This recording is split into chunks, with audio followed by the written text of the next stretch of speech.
और अंधभक्तों ने जितनी गालियां हमारे नेता इस देश के हर जाति, धर्म, मजहब, हर भाषा की आवाज, संविधान और लोकतंत्र बचाने की एकमात्र आवाज, जो आज इस देश के 140 करोड़ लोगों की उम्मीद बन चुकी है। आजाद हिंदुस्तान के बाद बाबा साहब अंबेडकर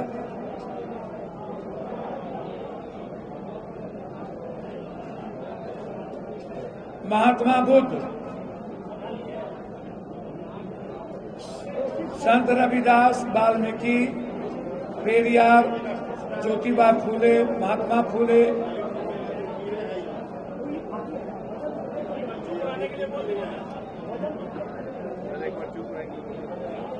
फिर हम बार बार बोले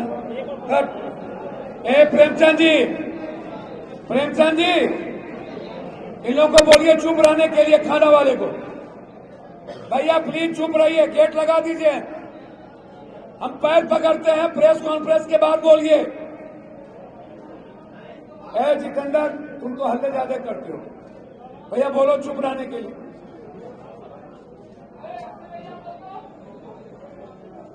फिर शुरू करें। बट मैंने शुरुआत की एक ऐसे क्रांतिकारी पथिक, एक ऐसे कर्मवीर, एक ऐसे योद्धा, एक ऐसे आवाज जो 140 करोड़ की उम्मीद है,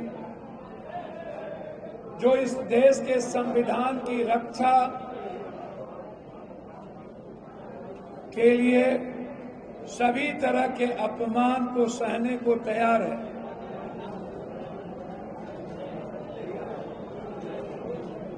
मैं अपने नेता, प्रिय नेता, जो इस मुल्क के 10,000 किलोमीटर चलकर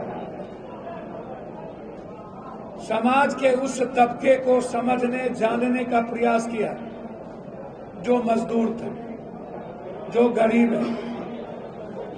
जिनके बारे में कभी बाबा साहब अंबेडकर सपना देखते थे, जिनके परिवर्तन के लिए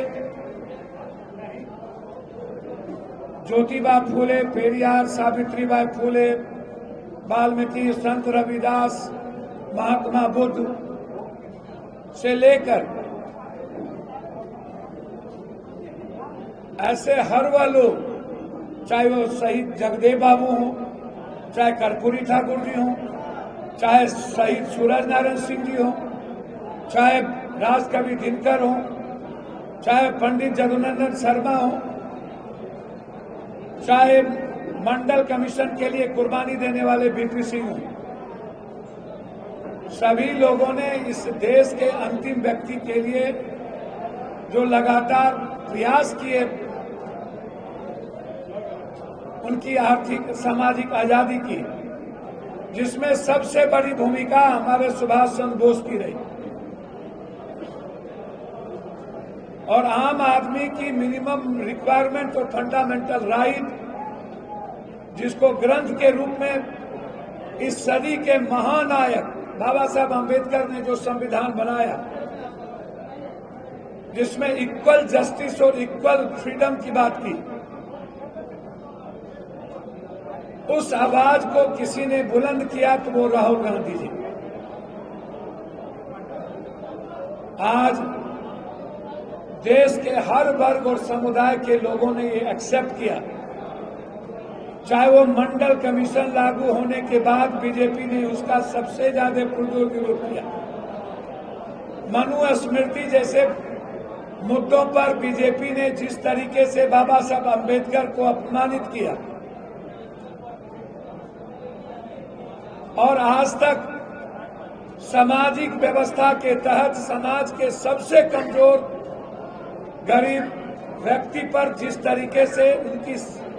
जीवन के अधिकार पर, उनके जीने के तरीके पर, उनकी संस्कृति पर हमला हुआ था। और तब एक विचारधारा जन्म ली थी बौद्ध। तब से लेकर के आज तक आजादी के बाद जिस 90% लोगों की भागीदारी नहीं थी, आर्थिक में साझेदारी नहीं थी, हिस्सेदारी नहीं थी, यह सवाल जिसकी जितनी जनसंख्या उतनी भागीदारी आरक्षण में हो, यह सवाल सदियों से उठता रहा है कि हम किसी भी कीमत पर निजी क्षेत्र में आरक्षण हो, किसी भी कीमत पर राजनीतिक हिस्सेदारी हो, किसी भी कीमत पर शैक्षणिक हिस्सेदारी हो, सामाजिक हिस्सेदारी हो।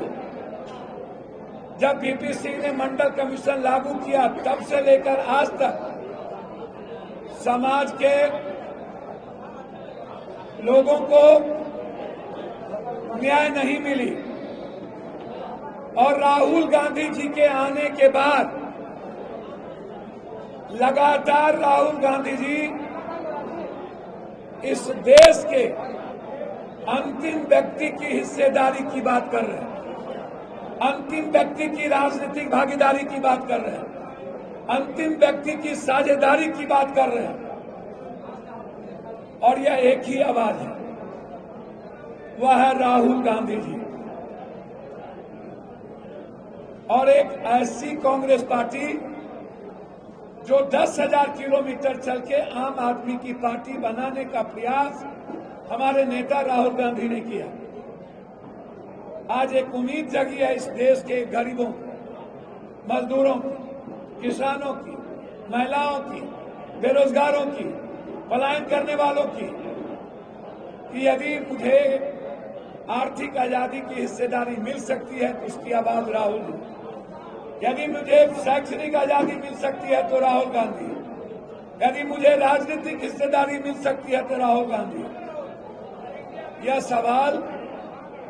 आज बहुत बड़ा है।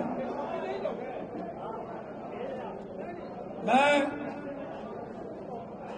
आपसे एक आग्रह करना चाहूं, गीदड़ यदि बाघ का खाल पहन ले तो शेर नहीं होता।